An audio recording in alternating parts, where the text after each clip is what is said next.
And with us tonight is also Vice President Lynn Robson, Clerk Brian Bell, Treasurer Dan Turnahoy, Board Member Sandy Gerke, Board Member Bruce Hanson, Board Member Jamie Johnson, Superintendent Mary Bowenegger-Broughton, Tim Erickson, Financial Services Director, and Mick Walsberger, our parliamentarian from Rupp, Anderson, Squires, and Waldberger, PA. So with that, I will turn over our next item, which is the annual meeting parameters, to Mick. Good evening. It's my privilege to serve as your parliamentarian here tonight, and I'd like to begin by briefly reviewing the parliamentary procedures or ground rules that will apply to this annual meeting of the electors of the School District of Hudson. The procedures are intended to promote an orderly and free-flowing meeting. The first thing you need to be familiar with is the definition of an elector. Each of you who is a citizen of the United States, is 18 years of age or older, and has resided in the School District of Hudson for 10 or more days before this meeting is an elector. Each elector has the right to make comments and to ask questions at the appropriate point on the agenda. Specifically, when we reach item 8 on the agenda, which is the hearing on the budget, the electors will be provided with an opportunity to make comments and ask questions regarding the budget. All comments must relate to an agenda item. Electors are encouraged to submit other comments in writing to the superintendent or to make them during the public comment session of a regularly scheduled school board meeting. If you are an elector and you desire to make comments or ask questions, you must first come up to the microphone, state your first and last name, state your address, and then wait to be recognized by the chairperson. After you've been recognized by the chair, you may then proceed with your comments. A couple of additional rules apply. Only one elector may speak at a time. If a large number of people desire to speak, the chair may limit the amount of time each person has to speak to 3 minutes. As an elector, you have the right to make motions relating to an agenda item at this annual meeting, provided that the motion falls within the powers of the annual meeting. The powers of the electors at this meeting are limited by statute. For instance, Wisconsin law does not authorize electors to amend, approve, or disapprove of the proposed budget. Rather, the law authorizes the electors to provide input on the budget and to vote a tax that is sufficient to maintain the schools of the district. And if an elector makes a motion that's beyond the powers of the annual meeting, the motion may be ruled out of order, or alternatively, the chair may permit the motion to proceed on a purely advisory basis. Like comments, motions must be made at the appropriate point on the agenda. After we complete item 8 on the agenda, which again is the hearing on the budget, we'll move to item 9, which is the adoption of the levy. At that time, the electors will be given an opportunity to make a motion to vote a tax that is sufficient to maintain the schools of the district. If the electors do not vote a tax that's sufficient to operate and maintain the schools of the district, the board, by statute, is obligated to determine the amount that's necessary on or before November 1. Likewise, if the electors vote a tax greater than the revenue limits or the amount needed to operate the schools, the board may lower the tax before November 1. Other motions that are within the powers of the annual meeting and do not address the levy would fall under agenda item 10B, new business. Accordingly, any such motions should be made when we get to that point in the agenda. If you're an elector and you'd like to make a motion, you must come to the microphone, again state your first and last name, state your address, and then wait to be recognized by the chairperson. After you've been recognized, you may then make the motion. After a motion has been made, another elector must second the motion in order for it to be heard by the body of electors. Once a motion has been seconded, the chair will restate the motion, and at that time it may be debated or put to a vote. After debate has occurred, the chair will put the question to a vote, provided the motion again is within the annual powers of the meeting. If any elector believes the debate has become too lengthy, the elector may move to limit the debate. For an example, an elector may move to limit debate to a total of 10 minutes. That's a procedure that should be used sparingly, as we want to encourage debate here. An elector may also move the previous question. By moving the previous question, an elector is calling for an immediate vote on the pending motion without further discussion. A 2/3 vote is required to pass such a motion. As an elector, you'll have the right to vote. All voting will be by voice vote. Generally, all in favor of the motion will be asked to say yes, and all opposed will be asked to say no. If the vote on a motion is close or unclear, The chair or I will ask the electors who said yes to stand and verbally count off using the numbers, beginning with the number 1. After being counted, each elector will then sit down, and the same procedure will be used to count the no votes. The chairperson will then announce the result. The chairperson may accept a challenge to the eligibility of any person who is attempting to vote at this meeting. If a person who has been challenged declares that he or she is eligible to vote and the challenge is not then withdrawn, the chair, by law, must administer the following oath or affirmation. Do you solemnly swear or affirm that you are an actual resident of the School District of Hudson and are qualified, according to law, to vote at this meeting? Having reviewed the meeting procedures or ground rules, our next order of business is the election of a chairperson to preside over this annual meeting. In a moment, I will ask for nominations. Once a nomination is made, I will ask if anyone is willing to second that nomination. If so, a vote will be taken. If there is no second, the vote will fail for lack of a second. At this time, I'm asking for nominations. Using a microphone, does any elector, including a board member, wish to voice a nomination for a chairperson? I'd like to nominate Tom Holland to serve as chairperson for the annual meeting. There's been a motion and a second to nominate Tom Holland to serve as the chairperson of this meeting. All in favor of nominating Mr. Holland to preside as the chairperson, say yes. Yes. All opposed, say no. Motion passes unanimously, and Mr. Holland has been hereby appointed to preside as our chairperson. We'll move forward then with item number 4, approval of the September 11th, 2012 annual meeting minutes. I'll entertain a motion from the electors, including board members, regarding the approval of those minutes. Mr. Chairperson, move to approve. Motion by Lynn. Is there a second? Second. Second by Brian. All in favor of approval of the 2012 September 11th annual meeting minutes, please signify by saying aye. Aye. Any opposed, same sign. Motion passes. We'll move then to item 5, which is Hudson School District highlights. Superintendent Mary Bowen Eggerbrotten has that report. Good evening, and thank you for coming to the annual meeting and being interested in the Hudson School District, whether you're in our audience or whether you're watching at home. We have much to be proud of in the Hudson School District, and I'm going to take a little time now to demonstrate the results and show tax dollars at work in the Hudson School District. We talk about amplifying learning, and we are stepping up our efforts as staff to support students and their increased success. We're challenging ourselves, and we're challenging our students. And then magnifying results. That's one of the things that I'll be doing this evening, looking back over the last year and highlighting some of those results that are the work and effort of our students, and certainly the support, work, and effort of our talented staff. We have 772 staff serving about 5,600 students in the Hudson School District. The thing that guides our efforts is certainly the strategic vision, HSD 2025. Our focus is preparing students for their future beyond high school graduation.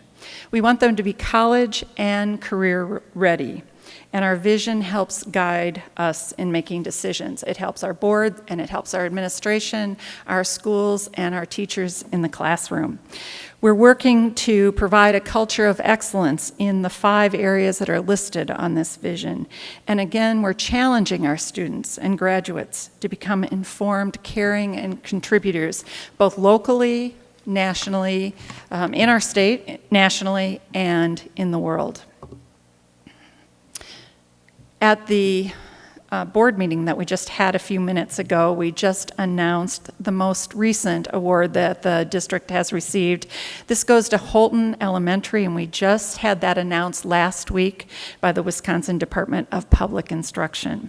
So we're very proud of the work and effort at Holton with the students, the staff, and our families supporting high achievement and high progress. Holton has been named a Title I School of Recognition. Their report card results mean that they have to have earned this award, be at the very top category, significantly exceeding expectations. And they are one of 6 schools in the state of Wisconsin who have achieved both high achieving and high progress notification. So congratulations to Holton. I just remind you that North Hudson Elementary received a similar award last year in the second part of the year as being named a high achieving Title I School of Recognition as well. And I'm very pleased to announce that our students have set a new record with their ACT composite score of 24. This is a new record for the Hudson School District. Certainly you can see it's well above the state average. And we know this is a national college ready assessment. And we had, over the last year, more students, 44 more students taking the test, and all of the categories and subtests scores were up from the previous years. So congratulations to our students and to all of our teachers and support staff who are supporting these students and their efforts. Each year we talk about SMART goals, and these drive some of the improvement efforts at our schools and in our districts. At the elementary level, the teachers and administrators worked on a new goal, and this was achieving writing proficiency. They set the baseline with 67% of the students at the end of the year reaching that proficiency. And while doing that, they also maintained their previous goal of 90% of students exiting their grade level reading at or above that expected grade level. At the middle school teachers and administrators focused on student learning growth and looking at each of those grade levels on a national standardized test. They achieved the 90th percentile average nationally. So more students, again, learning at higher levels. Magnifying results at the high school in 2 areas: dual credit courses, which means students who took courses in high school gained high school credit and credit at the local technical colleges. And we had this year, from the previous year, over 300 more students who gained technical college credit. Our advanced placement results, we've been working on those, increasing those results for a number of years now. And this year we've continued to increase the number of students, more exams, and maintaining an 80% passing rate. You know, both dual credit courses and advanced placement results are real dollars savings for our students and their families as they consider post-secondary education. So these are very important as we move forward to help our students prepare for college, but also to help reduce the cost. And looking once again at advanced placement, I said we had more students taking AP courses. Well, we had 10% more from the previous year. And more exams. Well, we actually have more students taking more exams. And so there was a 36% increase in the number of exams that were taken from last year, the year before to last year. With Hudson students with 1 or more passing scores, so a passing score is a 3, 4, or 5 on AP exams. In Hudson, we have 83% of the students who are taking AP exams getting those passing scores. That's compared to Wisconsin, when only 69% gain passing scores, and the nation at 61. So Hudson students are well on their way to earning college credit while they're in high school. We have 113 AP student scholars named because of their work on those AP courses and tests, and we actually had 5, there's different levels of AP scholars, and the top level, the national level, we had 5 students who qualified for that level. The district has been named for 3 consecutive years, and that's the lifetime of this National College AP Honor Roll. And we're wondering what's going to happen this year as the new honor roll will be named later on in the school year. But I can tell you, being one of 3, We are one of 3 districts in the state of Wisconsin who has been on that honor roll for 3 years. The SMART goals continue at the high school with these results. And I'm just going to point out one area and let you look at the other ones, and that is adult connection. Certainly, we have a large high school, and part of our work is to break down that large high school so every student feels connected and has meaning and connects to adults in the high school. In 2011, we surveyed freshman students, and asked them if they were known by an adult. And only 60% of the freshman students identified feeling known by an adult at the high school. And you can see the increase in that percentage. 81% of freshmen with an adult connection, and sophomore is 83%. So the high school staff has been working diligently on breaking that high school down and providing meaning for more students and connection. And we would also credit our freshman advisories as part of that process as well. And I have to turn the page. So once again, the district has received recognition because of our talented music educators and a community that embraces the arts, being named as the 2013 Best Communities for Music Education. And we also received a Wisconsin School Public Relations Association Award of Excellence for the information and communication plan that was provided by the district during the last referendum for the successful referendum for the purchase of St. Croix Meadows Dog Track. Moving on to students. Certainly, we have many successful students in the Hudson School District, and I'm only able to identify a few of those. We have 1 National Merit Finalist, 4 National Merit Scholars, 1 Presidential Scholar, 4 DECA National Competitors, an 8th grader who was named by the National Council Teacher of English as a promising writer, and we had 4 Destination Imagination teams win at state and move on to global competition. We're very well known for DI in the Hudson community. Now, you can see some more student accomplishments, and I can point them out right now that we don't have all of them on this list. State Music Honors only talk about the middle school, and certainly there are a number of successful students there, but we have high school students who are also in the State Honors Band and this all-state choir. I just don't have those numbers.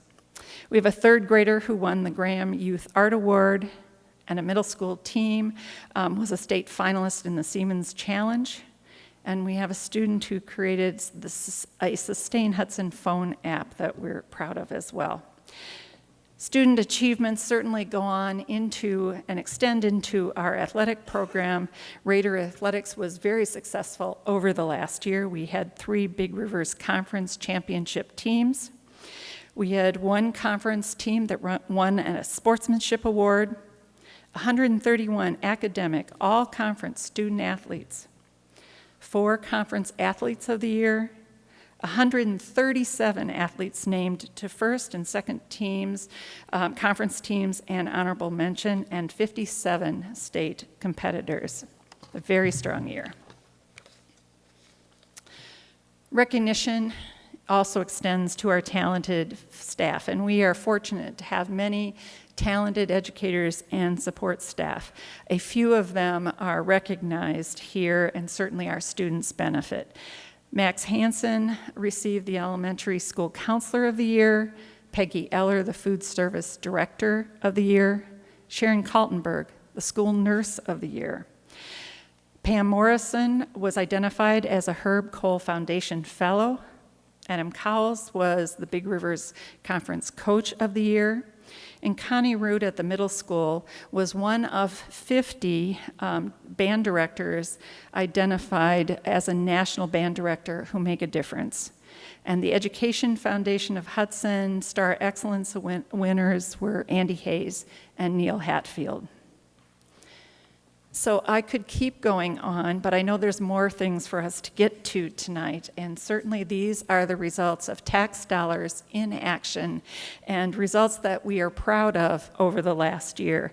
I've talked about the last few annual meetings, in fact 3 of them, and said we've had unprecedented results, and this is actually the 4th year of unprecedented results in the Hudson School District. So moving on then to the coming year, the year we're in currently, 2013-14, we look at opportunities and challenges as we look forward in our efforts to amplify learning. And I'm going to just focus on our district goals as some of those opportunities and challenges, and certainly there are more. One of those goals approved by the Board of Education is advancing high school learning for the future. This is a plan, a multi-year plan that has been in development for some time and really is HSD 2025 in action.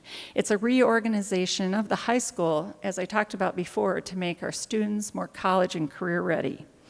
And, you know, it's a challenge. Certainly change is always a challenge, and it isn't easy to move forward. But we're on the path and we're making good strides. We have freshman advisories, sophomore and junior advisories in place. We have a project-based learning course, one of the initiatives of this plan. And this is the first year that we're implementing freshman academies, taking science, social studies, and English in a team atmosphere, moving our freshman students together for a part of the day in those courses. So as we move forward, we're also planning this year for the implementation next year of our first Career Partnership Academies. Another goal that everyone, I think, in this auditorium, and hopefully everyone that's listening, is 6-12 space for learning. We are beyond capacity at our middle school and have been for a number of years. We have teachers, many teachers on carts, and we're using space at the adjacent Hudson Prairie, which is reducing their capacity. And the high school certainly is over capacity as well. It's over capacity by the seats in classrooms, but for a number of years it's been over capacity in our common areas. So the cafeteria, the media center, our halls. And it's not only over capacity, but the building itself is outdated for a 21st century curriculum, and we have to consider that as well.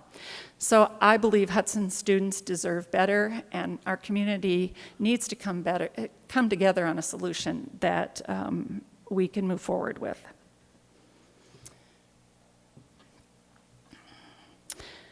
Another goal is moving forward multiple state mandates.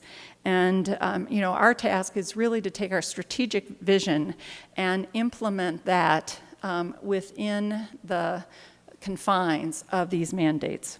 So certainly a challenge, and it taxes our resources.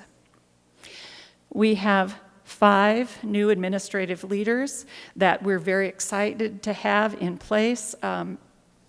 Principal Peg Shoemaker has moved from the elementary to the high school. Tony Mayer has taken the job as Student Services Director. Andrea Volker, we welcome her as Human Resource Director. Katie Koppenbarger is the Rivercrest Principal, and Kimberly Osterhughes is the Willow River Principal. We're very fortunate to have just this caliber of new leaders within our school district, and certainly it'll take time for them to get up to speed to learn about Hudson, but they also are already contributing to our system, so we're very fortunate. And the last one I'm going to talk about is development of a strategic compensation plan over time that the board has taken action on. So we're currently, I should back up, this strategic compensation plan, the plan is to be implemented in the year 2015-16. So we have a few years in the interim. This is a transition time period, and our goal during the transition all the way through the strategic compensation plan implementation is to retain and attract high-quality educators to the Hudson School District and support staff. You know, we need to stay competitive, certainly, and that is a big challenge for us as we look at our budget and consider it in relationship to staff salaries and compensation, but something that our board is engaged in.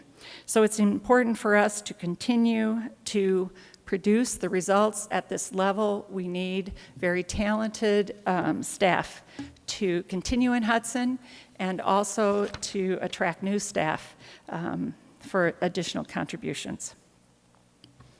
So I talked about I was going to provide evidence of our tax dollars at work.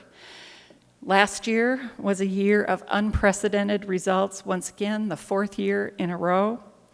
And this year, right now, we've had a very good beginning to the school year. We have many opportunities ahead, and we have challenges ahead, both as a school district and a community, to support all of our students to learn at high levels and to be successful in their future. So I congratulate and thank Hudson School District employees for their diligent efforts and their commitment to our students and to this community.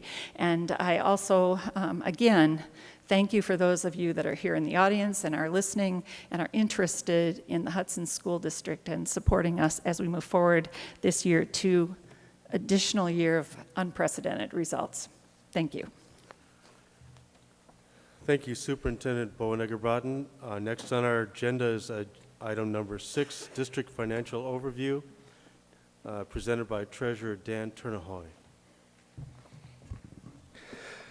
Thank you, Mr. President. Thank you, Mary, and welcome everyone. I am pleased to report as treasurer that the Hudson School District continues to be in a strong financial condition. Tim Erickson, our Financial Services Director, will review the school district's 2013-14 budget in more detail, but let me review some financial highlights of the Hudson School District.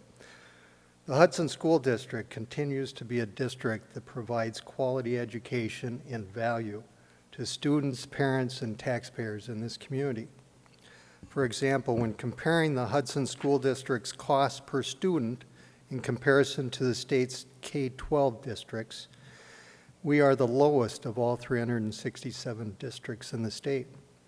Low costs with high quality education and student achievement spells excellent value for members of the community. The Hudson School District has operated under very low levy increases in recent years, and we are proposing a 2.34% increase for the upcoming fiscal period. This increase is less than last year and is consistent with a CPI increase of 2.07 for 2012. Furthermore, the district's budget has kept pace with inflation each year from 2009 to 2010 to the current 2013-14 budget. The 2013-14 budget would be $2.1 million more than what's being presented here tonight.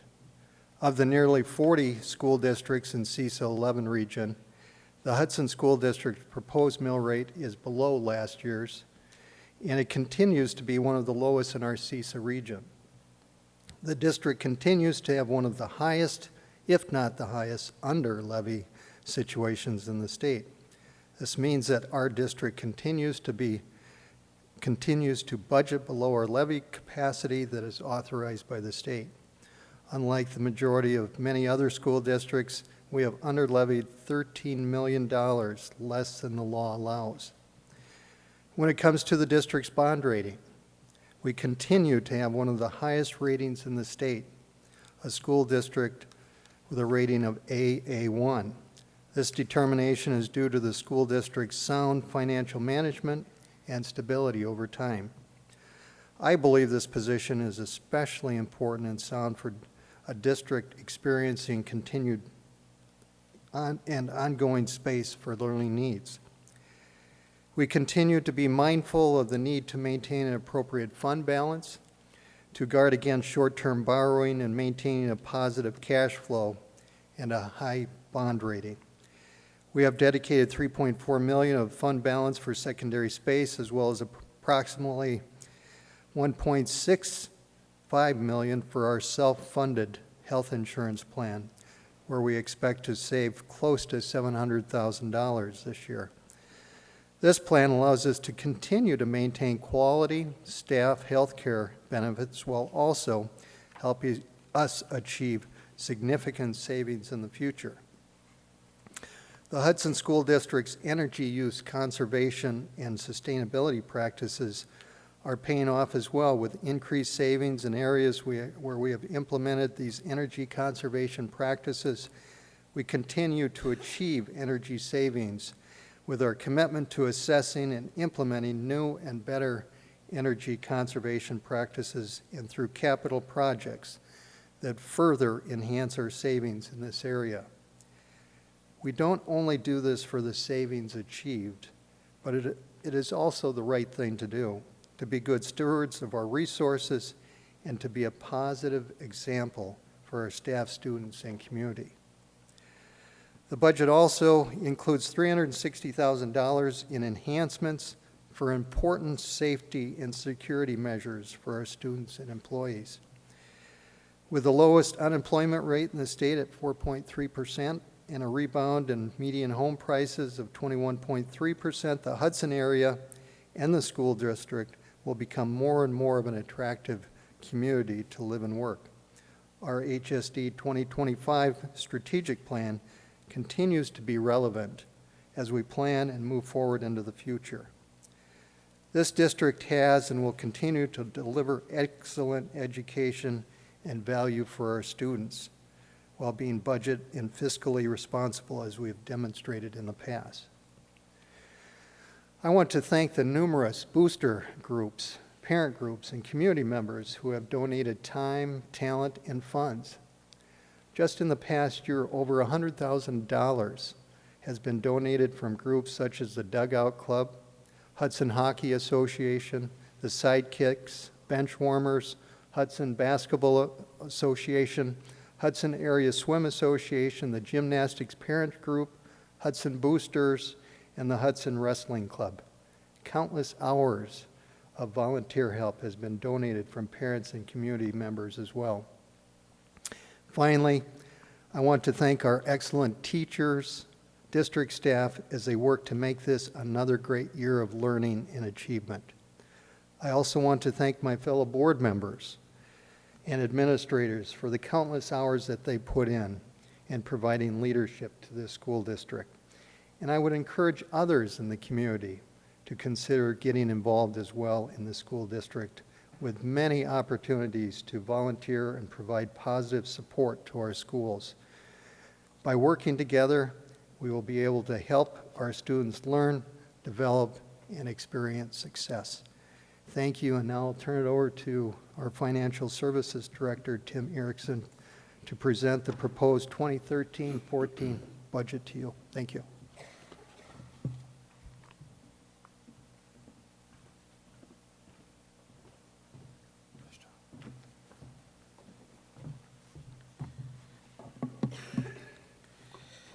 Well, thanks for coming out tonight.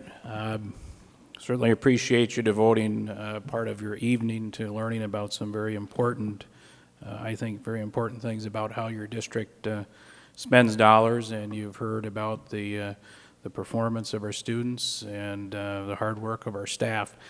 The budget process is over a many-month period. Starting in December, we really start around December, to look at things such as preliminary estimates, staffing.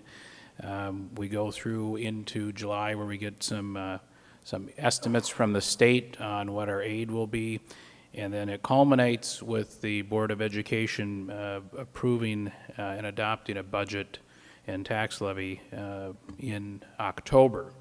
It takes the work of a lot of people to put this together, and I think we come out with a pretty good product. And so with that, I'm going to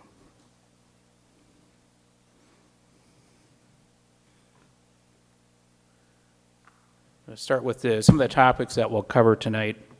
So of course we'll do the overview of the proposed budget and levy, and talk a little bit about what that means for taxpayers. We've got some comparison data comparing Hudson to other school districts, and then we'll have questions. We'll follow up with questions from the audience, any questions that they have regarding the budget and the levy. We have a number of things that we address over the year and over the past years, and as we look at effective resource and management strategies, one of the more important changes that we took steps to enact this year was under the health insurance program, and we moved to a self-funding model. And what that has allowed the district to do is save approximately $650,000 estimated savings for this year, and we are anticipating longer-term savings going out into the future.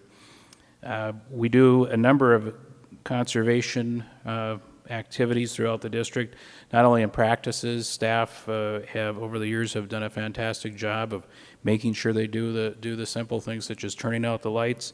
They also have our facilities and ground staff that work with our building systems, and they monitor those and to ensure that they're running at a peak efficiency. We also use capital improvement dollars to do things such as relamping and delamping, putting higher efficiency lighting throughout schools. We've changed out and moved over to high efficiency lighting in our gymnasiums and the pool. We've done some hot water conversions here at the high school as well as the middle school.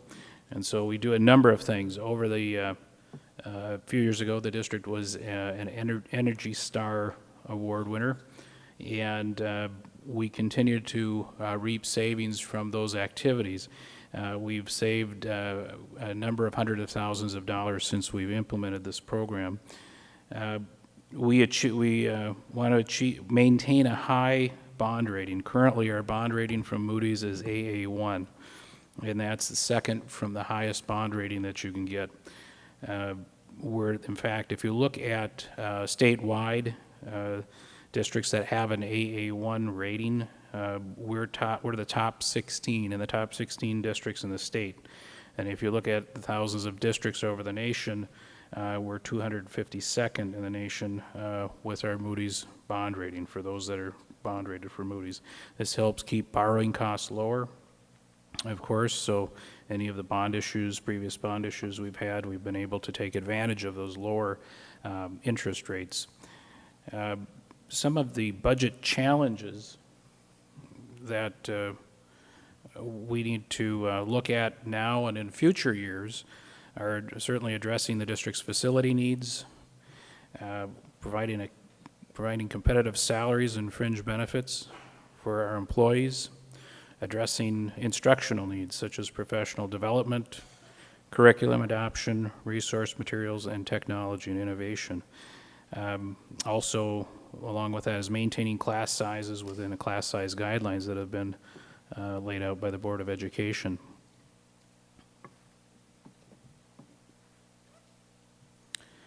The next piece provides an overview of the different funds, operating funds within the district, and a real summary snapshot of what the total revenue and total expenditures are, along with some history. But if you look at the top line, the 10 fund, or the general fund, really holds the expenditures for most operations of the district, all the general education operations, et cetera. 21 fund is a special revenue trust fund, and what that means is that that fund holds donations. Treasurer Dan Chernohoy talked about donations from our booster clubs. Those are dollars that would be held in that fund. When we look at Fund 27, that's Special Education Fund, so that holds expenses for students on individual education plans. And then 38 and 39 are debt service, so those are payments on bonds that were issued previously, and such as when we built Rivercrest, improvements and additions to buildings over time. And then we've got Fund 50, which is food service. That is a self-sustaining fund, so there is no property tax revenue associated with that. It's primarily user-based in fees, and as well as is community service. 95 fund is a vocational education co-op, is what they call the fund. What that does is that is a fund that houses the costs and revenue for some cooperative programs through our youth apprenticeship program, and we partner with New Richmond on that program. So going down through, we've got the general fund revenues are at $53,620,000.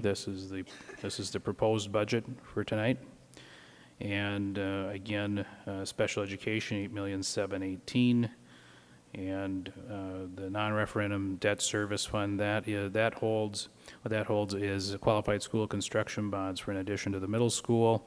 The interest on that is rebated back to the school district, so essentially interest-free. There's the referendum, which is voter approved, which is 39. That's 4,129,000. Those are all the different new buildings, additions, and some of the improvements over time to our facilities, and those are all approved by referendum by the voters. And then food service is $2,421,000 in revenue, community service $1,090,000, and then the vocational co-op is approximately $30,000. If you look at the second section, which is expenditures by fund summary, we are presenting this proposed budget presents a balanced budget, meaning that the revenues and expenditures are the same. There's no deficit, no surplus on this. And that does not hold true for all of the funds, such as Special Revenue Trust Fund. There are dollars available, so expenditures are exceeding revenues in this case, but there are dollars available from past years to cover that. If you look at, I think I'll move ahead to the next page to give you an overview of student growth over the past number of years. So this chart covers, of course, as you can see, from 93-94 to 2013-14. And these numbers are what drives one of the largest parts of revenue for the school district, which is state aid. It also factors into what are called revenue limits for school districts. But this is actually based on last year's count. So the 5696 is our average of our third Friday in September and second Friday counts. And then we add some FTEs in, full-time equivalencies for summer school, and we reduce by open enrollment out and add open enrollment into the district. And that's how we come up with that number. And again, that's based on last year because that's how the state determines aid and revenue limits for a district. The next page covers our revenues in the general fund. And again, the top section is looking at 2012, 2013. And you can see in the pie chart, very little revenues generated by federal sources. That's fairly different than many districts. Federal sources of revenue many times are derived, they're heavily derived from a formula that includes free and reduced lunch. Our free and reduced lunch counts have gone up in recent years. However, they're still comparatively low when you look at other districts. So comparatively, then our federal resources there are only about 1/3% of our total revenue pie. The bigger piece, of course, is the state sources of revenue. So that would be we get state aid, and we also get categorical aids. And so that in 2012, 2013 was 48%, and the local source was 50.63%, and that is the local tax levy paid through property taxes. If you look down at the 2013-14 proposed budget, again, the same breakdown. You can see federal sources really haven't changed much. But state sources and local sources have done a little bit of a flip-flop. So we can see state sources coming up from the approximately 48% last year to 50% this year, and then local sources going from about 51% down to about 49%, just rounding the numbers. And again, that's all dependent on the state aid formula. It's a statewide formula, and it's determined by the Department of Public Instruction. based on all schools statewide. The next page. The next page gives a summary of the general fund budget in a little more detail. And what it does is break it down by objects and sources of revenue and objects of expense. I just want to run through some of the summary budget assumptions. We're assuming in this budget that the increase in the total levy will be 2.34%. If you compare that to CPI for 2012, that was 2.07%. CPI is a consumer price index, and that's a measure of inflation.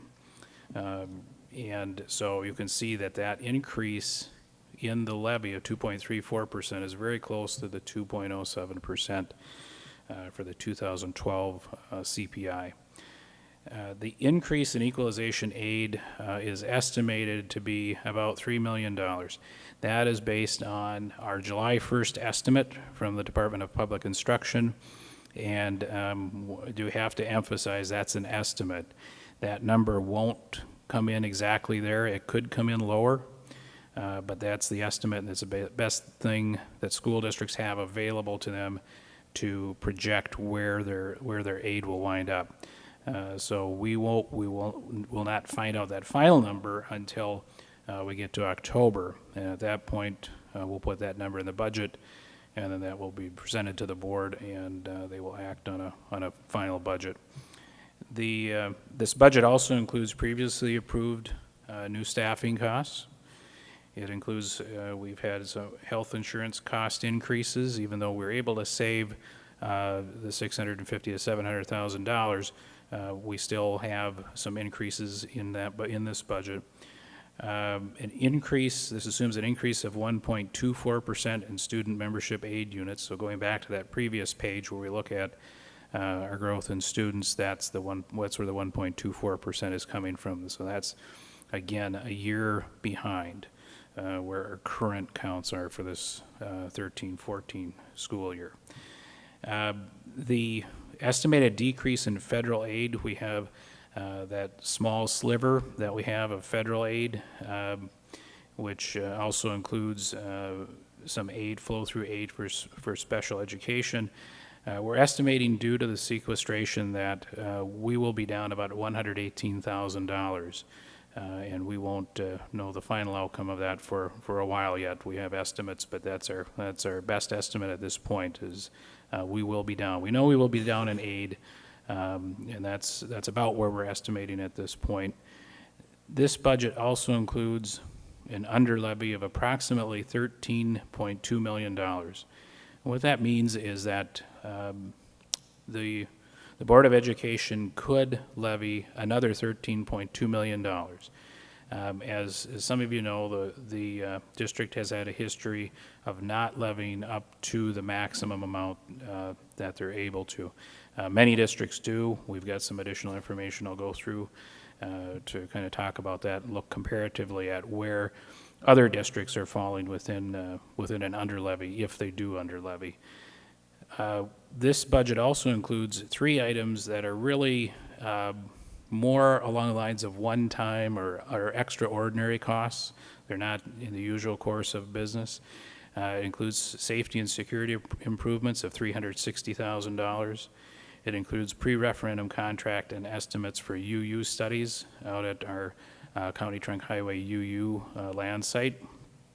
And it also includes ITS infrastructure and equipment upgrades of about $215,000.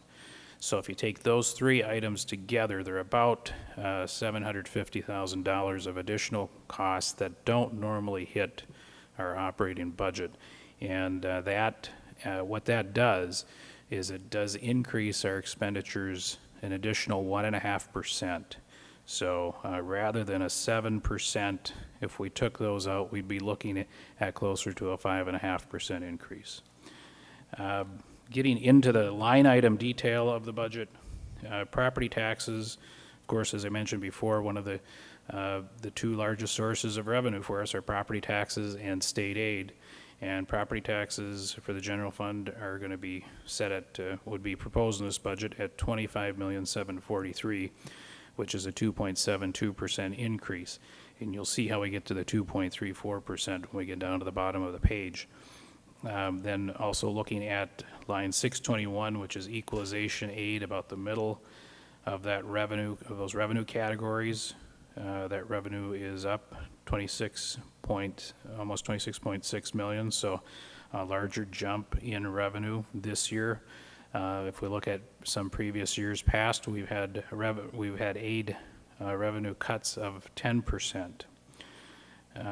When we get down to the bottom of total revenues, we'll be going from 50,123,000 to 53,620,000, so an increase of 6.98%.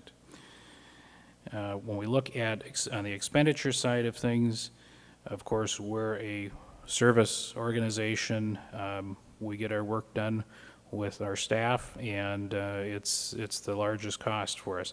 So salaries and benefits are going from 36 million to 38.65 million, and that includes new staffing costs in there. That includes benefit increases, and it includes some dollars available for salary and wage adjustments as well.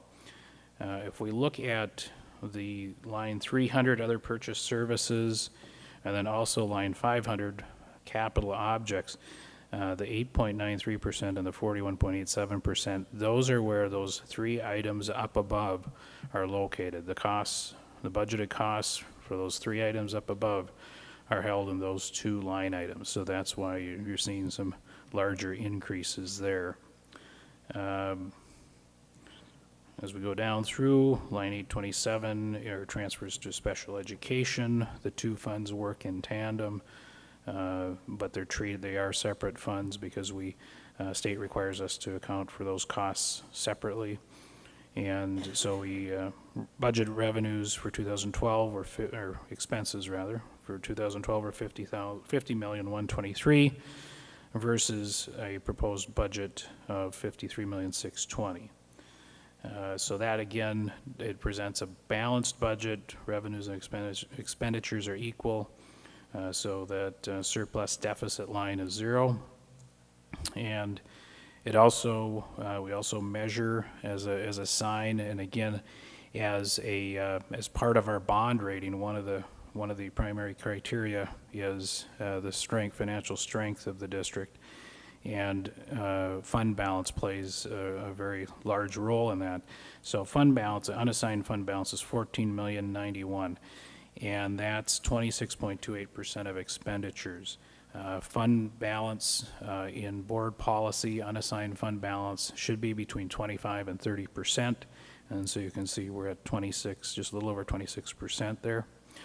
Down below is a summary of the two levies that make up the total tax levy in the district. So we have the debt service levy, and again, those are debt service payments from those approved buildings and projects, and then the general fund levy, which is up above at the top sheet, and we carry it down below. So the total levy is 29,870,000, and that's a 2.3% increase. The next page looks at, over time, what's happened in the past few years with our budget, and it compares it to the Consumer Price Index. So the column on the left is the general fund budget, and down below you've got the years of that budget, and then you have the CPI. Underneath that you have the CPI, Consumer Price Index, for that year. And you can see how that Consumer Price Index was 3.84% in 08-09 and a negative 0.36%, so it went down, inflation went down by about a third in 9-10, and then 1.64% in 10-11, and so on. If you took our budget since 2008-2009 and you applied just that rate of inflation, including the negative 0.36%, and then we came to, we estimate 13-14 at 2%. That's where that the CPI is most recent, for the most recent 12-month period is at 2%. We actually have a preliminary budget that would have been $2.1 million higher than what it is now. So that's just if we kept pace with inflation since 2008, 2009, and going forward to the budget now, today, we would have been $2.1 million higher than we are right now. When you look at the average annual growth in budgeted expenditures from 08-09 to 13-14, as presented here, it's 1.52%. So that's the average annual growth in the district's budget.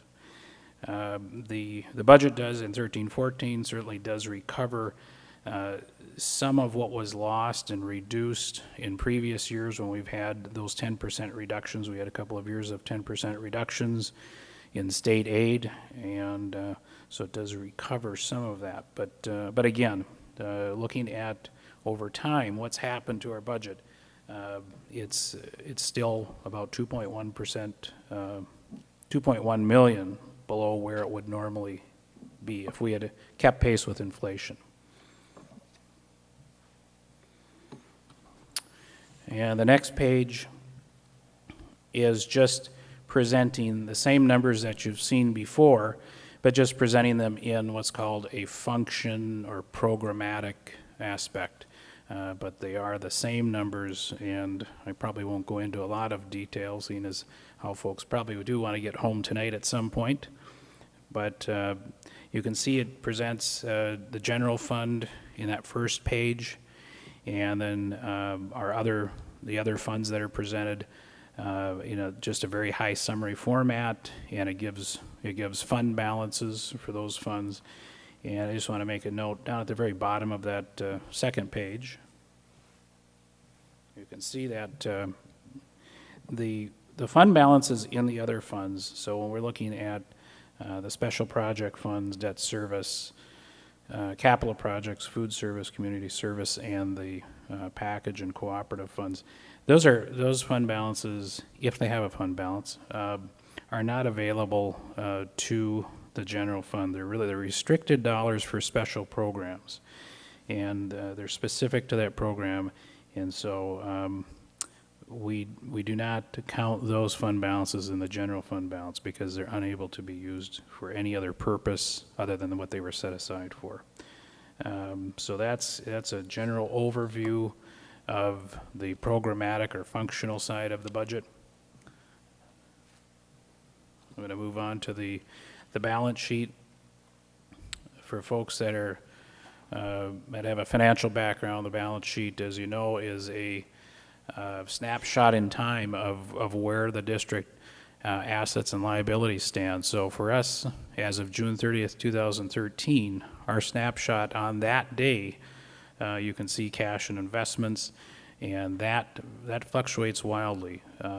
We get our tax revenues in, they come in large chunks, and we have to budget over time because we continue to have expenditures, but we have to make those dollars last. So generally June 30th, you'll see cash and investments for 2013 at 13 million, receivables and prepaid expenses. That's primarily the receivable for tax revenue. And then you can see our liabilities, payroll and other liabilities and withholding. Down at the bottom, again, is the fund balance broken down. So what we did again this year was we moved to a model of self-insurance for health insurance. And as part of doing that, our insurance consultants recommended that we set aside dollars to build up and to actually help smooth out any changes or large claims. And again, this is the idea behind this is to save money over the long term. But that was part of that fund balance. That $1,650,000 was committed by the board, as well as secondary space for learning. $3.4 million was set aside, and that will go towards short or long term, addressing short or long term needs for secondary space for learning. The third portion of that is a non-spendable, and it's just not available to be spent. And again, unassigned is 14,091,000. And again, the board policy is down at the very bottom of that page. And so 25 to 30% is the range. And this budget projects 26.28%.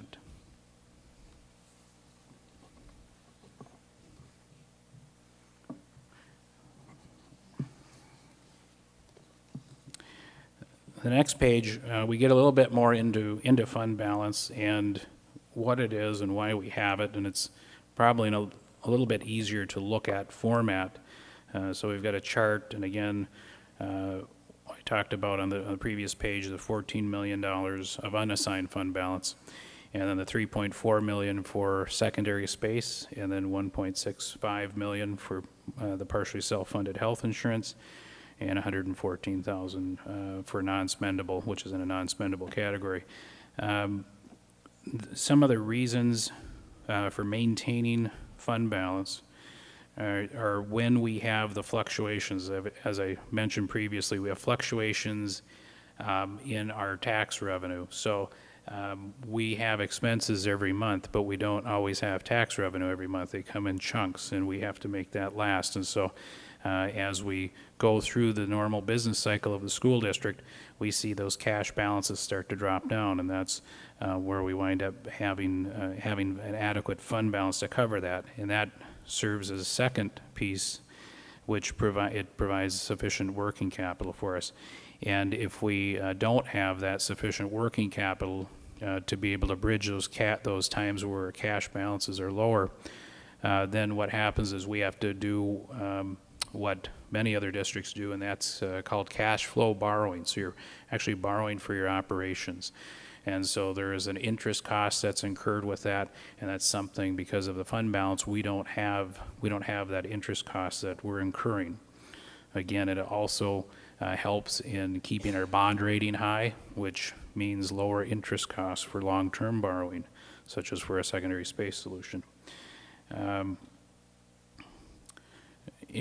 One of the other reasons, as I mentioned, of course, everyone is familiar with the federal sequestration. So federal revenues have been cut, and this also acts as a safeguard to address those times where you have unanticipated expenditures or changes such as reductions in state or federal spending. This also came in and helped us greatly when we had a 10%, the two times we've had 10% reductions in state aid. In some of those situations, we were able to rely on fund balance to carry us through for the next year. So that is kind of an overview of fund balance and why we have it. And the next page is just information on the different debt issues that we have out there. And you can see that our total, when you look at total principal and interest payments, and I'm looking under the 1314 expense, and under that far column says balance June 30th. You can see we'll pay off $22.4 million in principal and incur $4.3 million in interest expense.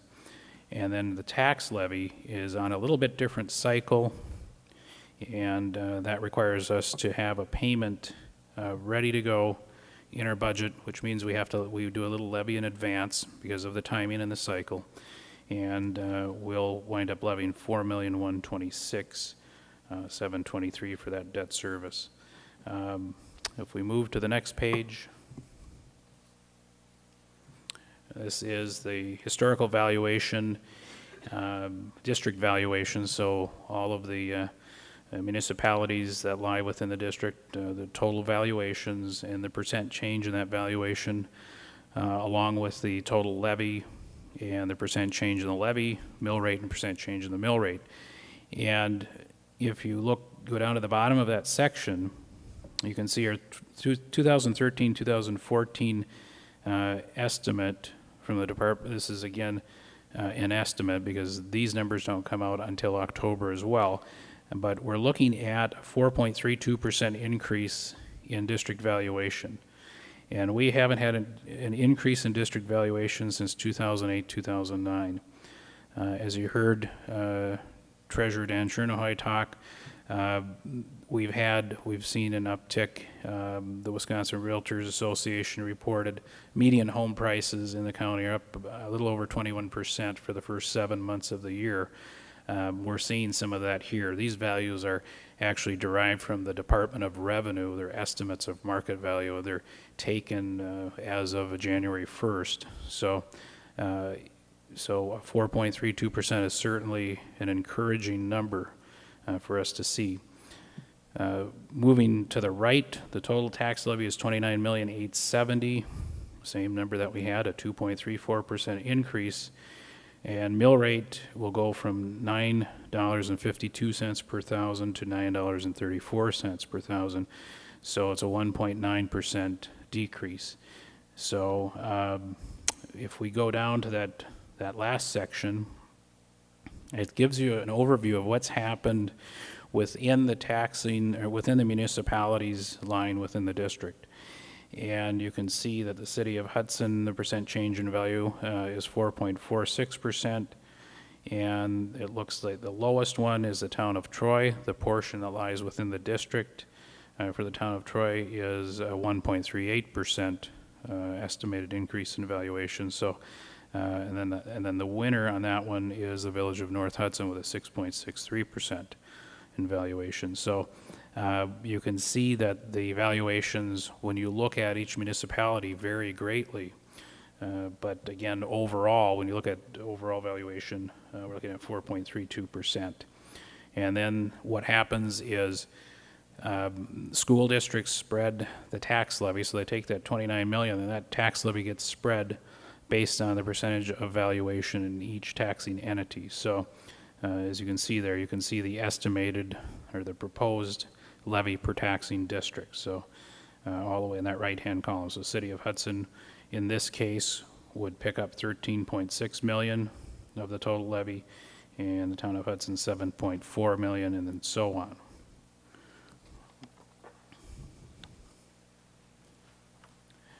The next page just gives a very simplified example of assessments, assessed value, and how taxes are determined. And we'll also get into a little more detail later on. But in this example, 2012, if we use just two homes in this imaginary Raider Town, Wisconsin, they're both assessed values are at $100,000, and the assessed value is set by the assessors of each municipality. That's not something that the school district's involved with or has control over. Just the same as the market values that are used by the Department of Revenue. Those are not things that districts have input on. Those are all set by other bodies. So in this example, each resident owns 50% of the total property value in the district, and we're going to pretend the district levy is $2,000. Wouldn't that be great? So we take the $2,000 times the assessed values. So each one holds 50% of the assessed value, and those residences have a $1,000 tax per residence. And in this example, if you look at a change in that assessed value from 2013, let's say 110, and 2014 being $90,000, even with a change in the assessed value, the way that the district is required to allocate taxes, and the district uses those equalized values, which are estimated market values from the Department of Revenue. The residents still own 50% of the total property, and the value in the district and each resident's share of the levy remains the same. So that gives you a very brief overview of the process. And then moving on to page 23. In this example, this is an actual residential property in the school district, and it kind of shows you over time what's happened to the total property taxes, and then the school portion. The school portion is broke out from the total property taxes on the left-hand side. And if we look at the first table, so looking from 97 to 2012, total property taxes on this home went up just over $1,800. The school tax was $358, and the value of the home was up $80,800. So converting that to average percentages per year, property taxes went up an average over that time period from 97 to 2012, 4.5% a year. The school district tax went up 2.4% per year, and the value of the home went up about 4.2% per year. So that gives you it gives you an idea over time of what total taxes have done and what school district taxes have done in relation to the value of the home. On page 24, here's where we lay out and try to calculate, and I say try because there are a lot of variables that can impact this, but to give you an idea of what this proposed levy would do and how it would affect taxes on your home. So if we look at the left-hand column, which is market value, we've taken three different homes and we've said, okay, $150,000 of market value, $200,000 and $300,000. In 2012-13, the mill rate was $9.52. So school tax before credits, you can see where they lie on each one of those homes. So the school tax would have been $14.28 on a $150,000 home, $19.04 on a $200,000 home, and then $28.56 on a $300,000 home. And so when we look at what's transpired over time, so for 2013, 2014, the mill rate has gone down, so it's gone from $9.52 to $9.34. And you can see that correspondingly, the proposed taxes on those three homes valued at those market valuations will go down. So from $14.28 to $14.01, so you'll see a decrease of $27, and $19.04 to $18.68, $36 decrease on the $200,000 home, and then a $54 decrease on the $300,000 home. I want to stress that when we show you the levy, and when we talk about the levy tonight, it's before any credits. And if you look closely at your property tax bill, you'll notice there are three different credits. You'll have one will be the school levy credit, the first dollar credit, and the lottery credit. And they're allocated differently, but they reduce your property taxes. And so these taxes are calculated before those credits are in place. Now, I also want to talk about some of the other variables that will affect a specific property's tax. And there are things that will happen, such as changing property values within a municipality. And so as we've seen on the previous page, you can see how each municipality has a different change in their property values, and that affects how the tax levy is spread to those municipalities. Municipalities that are going up faster than the rest of the group will shoulder more of the property tax for that particular year. Correspondingly, municipalities that have a lesser increase, such as the town of Troy, will see a lesser amount of property tax levy allocated. So that also impacts each specific property and their tax value. There's also the effect of what that property tax value is on the tax statement, and that's determined by the Department of Revenue, so that will also have an impact. And then also property assessments determined by the municipality. So I do want to say this example is for illustration purposes. Not every home is going to see this exact effect. It's going to depend on some of the variables that I just talked about. But we hope it does give you a little bit of an idea of where you could wind up. And then the next page is on page 25, the proposed resolution to set the tax levy for 2013-2014. And then I'm going to move on to some of our other data, comparative data that we have when we compare Hudson to other districts and what's happening out there as far as educational cost per member and levies, et cetera. So the first page really gives you a summary in a, in a chart form of total revenue and total educational cost per member or per student. So when we look at total revenue per member, that first column is Hudson, and the middle column is the state average for K-12 school districts in the state. And then the third column is our CISA 11 regional school districts. And so you can see Hudson is at 10,614, and this is in 2011, 2012. That's the latest data that's available from the state. But it does show that we're significantly below other districts. And a large part of that is the 13.2 million, and in 2011, 2012, the levy was over 12 million. The under levy was over 12 million. So it reduced the amount of revenue coming in to the district, which has a direct effect on that number per student. If you look at the total cost per member, again, the same idea. And you can see Hudson is at 9,518. The state average is 12,045, so $2,500 higher than where we are. We're $2,500 lower than the state average, and we're even more than that when you compare ourselves to our regional districts in the CISA 11 region. The total revenue rank of 365 is the third lowest of 367 districts of K-12 districts in the state. So when we look at revenue raised per student here in the district, we're the third lowest in the state as of 2011, 2012.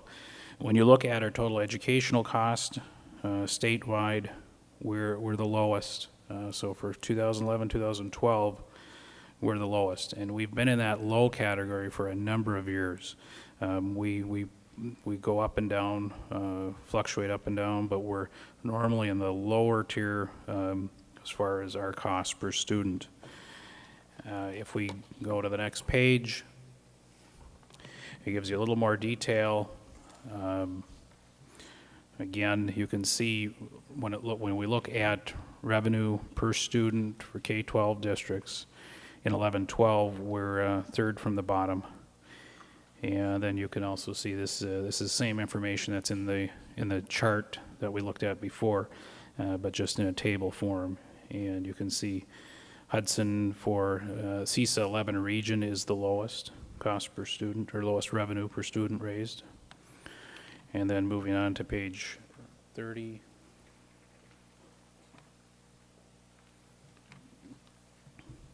Our total educational costs, again, corresponding with this chart, is 9,518, which is the lowest in the state of K-12 districts.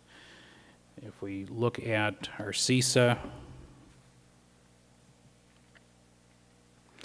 and you can see there where we rank in table format, so another way to look at it. And then moving on to page 32. Again, a graphic form to show you where we wind up in 12-13, so last year's mill rate, and how do we stack up to districts in the CISA number 11 region. So you can see the districts down below that are included in that region, and then you can see that we're 34th lowest of 39 districts in terms of mill rate.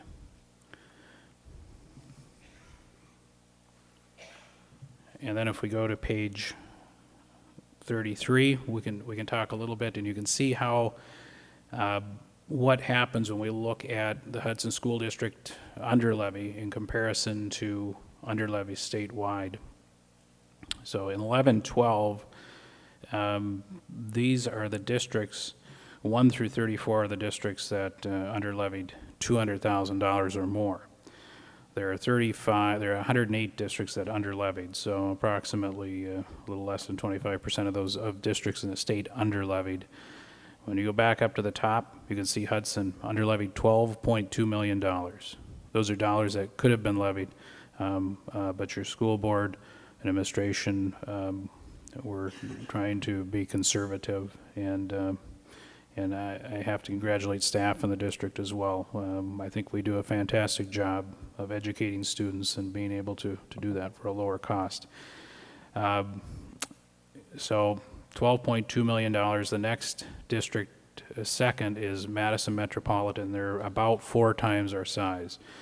And you can see they underlevied almost $2 million less than the Hudson School District did. And then you can see how that number drops off. Other districts, Wisconsin Rapids 6.7. So you can see the dollars that are left on the table and that are not levied to our residents in the district. As it also dramatically, when you look at the total levy down at the bottom of total under levy of $61.4 million, and you figure out the percentage with Hudson's 12 million, it's 20% of the total state under levy. So it's pretty significant, and it's pretty unusual. If we look at a 3-year history of under levies, so just taking the last 3 years from 9-10 through 11-12 and adding those under levies together to get a 3-year total under levy, Hudson is again at the top, $29.1 million that has been under levied for 2009-10 through 11-12. And then Madison comes in second, below that at $23 million, and then you can see so on the rest of the districts. But again, when you look at any district that underlevied in the state over that period of time, and you look at that total underlevy, we're 15% of that 3-year total of underlevies, which is pretty impressive. And with that, I won't go into the glossary section, but you can use that for light evening reading, as I like to call it, and we will open it up for questions. Thank you, Mr. Erickson. And we're at the point in our agenda, item number 8, hearing on the budget. So this is the opportunity for any of the electeds that are present tonight to have comment or questions regarding any agenda items. It has to be specific to the agenda items tonight. Opportunities to ask questions about the proposed budget, or so I'll invite you to, if you'd like to speak, come to the microphone that's in front of us here, and we'll take you one at a time.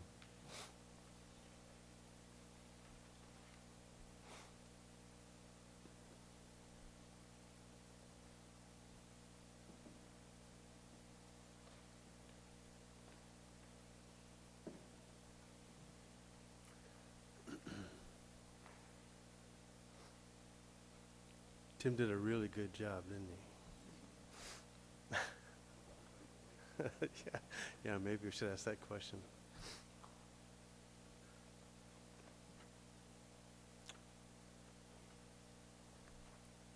Okay. I'll call one more time if there's anyone that would like to ask a question or comment regarding an agenda item, including the budget proposal tonight. Please feel free to come forward.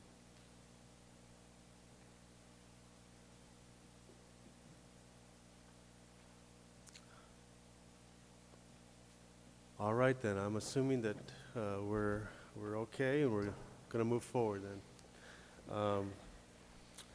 The next item on our agenda is the adoption of the levy, and so I'll entertain a motion, and I believe that there's some language on page 25 here that could be used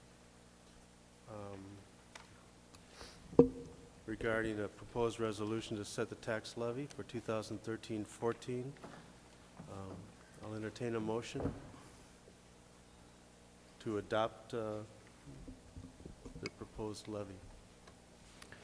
Mr. Chair, I'd like to make a motion that reads as follows. Be it resolved that a tax in the amount of $29,870,173, including a breakdown of $25,743,450 in general fund and $4,126,723 in debt service fund. B, and is hereby levied against the taxable property in the Hudson School District for school purposes. Is there a second? Second. We have a motion and a second, and I'll reread the motion, that a tax in the total amount of $29,870,173, $25,743,450,000 general fund, $4,126,723 debt service fund, B, and is hereby levied against the taxable property in the Hudson School District for school purposes. Okay.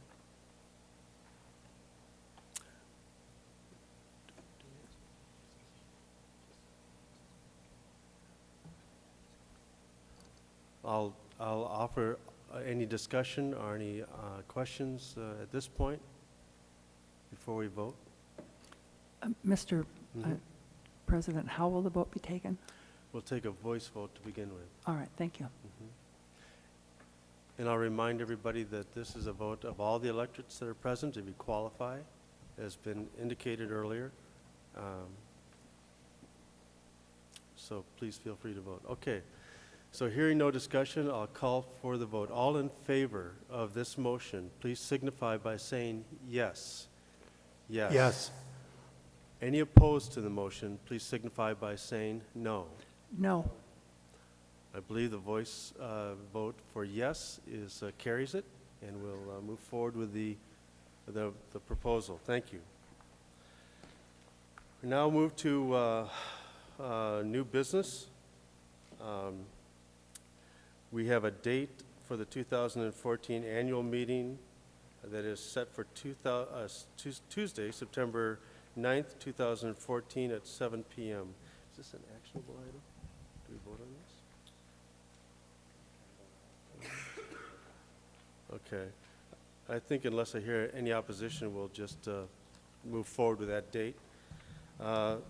Item B, if there's any other annual meeting powers or any motions that any of the electorate wish to present, we can do that here.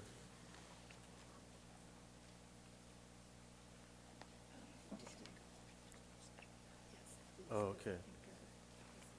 Okay. I'm standing corrected in that we're going to make a motion regarding, we'll need a motion regarding the date for the 2014 annual meeting of Tuesday, September 9th, 2014 at 7 p.m. So moved. Second. Okay. Motion made by Brian and second by Lynn. All in favor of the motion, please signify by saying yes. Yes? Yes. Any opposed, say no? Not used to that. Okay. Now we'll move to any, I also offered any motions from the electorate regarding within the annual meeting powers. I don't believe I saw anybody, so I'll accept a motion to adjourn.